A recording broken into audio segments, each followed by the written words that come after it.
Hi, everybody. Supervisor Rose here from District 16. Just want to give you an update, as I always do, following board meetings, and we had one last week. The date is noted in the comments here, and any comments you have to what I'm speaking about today, or any comments you have about what may have transpired at that meeting, please send me a message, reach out to me any way you can. Just Google my name, Dane County Supervisor, and a lot of contact information will come up.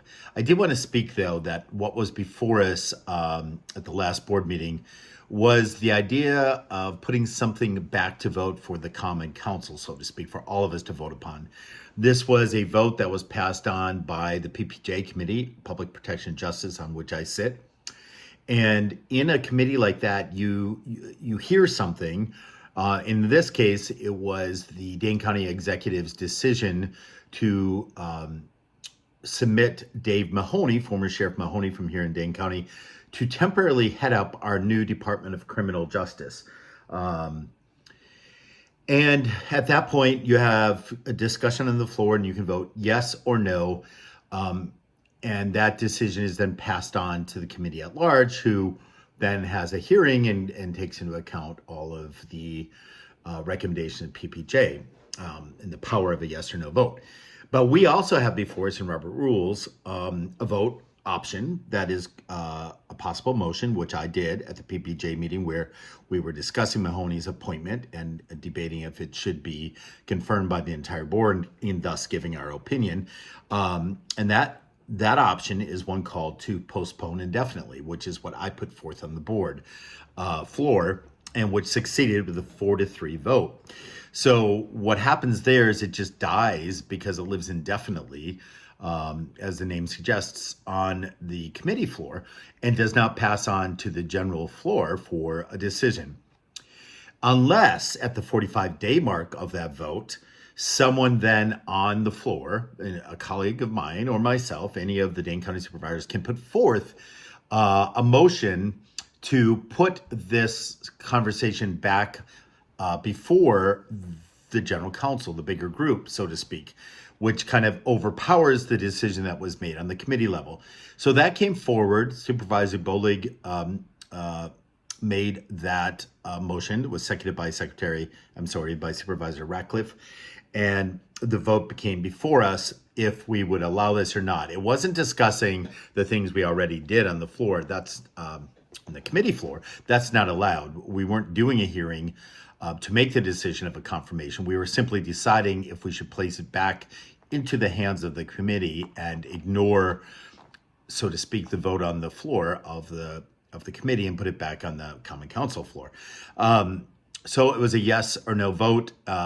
Simple majority wins, and we won and succeeded. So I spoke to why I did the vote I did and made the motion I made, and why I support that a law enforcement individual should not be at the head, whether that be temporarily or permanently, at the head of a reform department like this. And that is why I made the vote I made. And here's an understanding of it. Here's what I spoke on the floor. From members of the Community Justice Council's Community Court Advisory Subcommittee, we received a memo as board members on September 6th regarding the Office of Criminal Justice Reform Leadership. In that memo, the members brought us back to the creation of that subcommittee. And I quote from that letter that we received. In 2021, Dane County contracted with 9 area nonprofits to conduct focus groups with individuals with lived experience in our criminal justice system here in Dane County. The goal is to seek input from the individuals who will be most impacted by the creation of a community court and a possible community justice center. Each of these organizations submitted a written summary of the input received. A common theme in those reports was the inherent distrust that system-impacted individuals and people of color have of our current criminal justice system.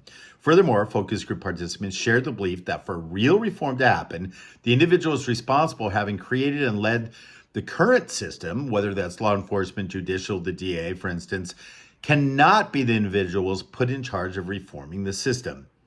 This is what I rested my motion to indefinitely postpone the confirmation of a former sheriff as my position. Motion by PPJ of a yes or even a no recommendation would have continued the confirmation process, which is exactly what this vote tonight would have done the other night. and it simply can't happen. Returning to the advisory subcommittee's memo to us, it went on to state the appointment of former Sheriff Mahoney, even as interim, is inconsistent with the wishes of individuals who have lived experience. And then it said the actions of PPJ were in accordance with the normal committee process. The concerns expressed during the PPJ committee related to the appointment of a member of the Law Enforcement Committee as director. Their apprehensions were consistent with the views of individuals impacted by the criminal justice system and were valid concerns. So I told the chair in the meeting, may I also point out that because debate on a motion to postpone indefinitely may go into the merits of the pending main motion, which at this point before us was a motion of yes to confirm the appointment, it also is the only motion that allows us to be able to speak beyond our 2 times that we're limited to speak.